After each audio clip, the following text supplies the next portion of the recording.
نہیں آتا. دنیا میں پائی جانے والی ہر چیز جو ہم دنیا میں دیکھتے وہ پہلے نہیں تھی، بعد میں وجود میں آئی، خود بخود وجود میں نہیں آ سکتی. اگر آپ کے گھر میں چوری ہو جائے تو آپ کیا کہیں گے؟ چوری خود بخود ہوئی ہے، چوری کرنے والا کوئی نہیں آیا. ایسے کائنات کو وجود میں لانے والی ذات اللہ. رہا آپ کا یہ سوال خدا نظر نہیں آتا، ہم کیسے مان لیں؟ آپ کے پاس یہ دماغ ہے، آپ نے اسے دیکھا، لیکن ہم اس کو کیسے مانیں گے؟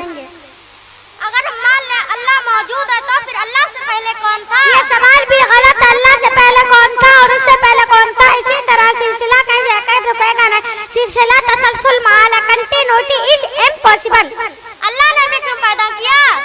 مقصد کیا ہے؟ اللہ نے ہمیں اپنی عبادت کے لیے پیدا کیا. قال تعالی وما خلقت الجن والانس الا ليعبدون. ہم نے انسان اور جنات کو اپنی عبادت کے لیے پیدا کیا. اپنے مقصد کو پہچاننا چاہیے اور اسی مقصد کے ساتھ زندگی گزارنا چاہیے. ہم کہیں بھی رہیں اور کچھ بھی کریں، میرا تعلق اللہ کے ساتھ میں ہر حال میں مضبوط ہونا. السلام علیکم.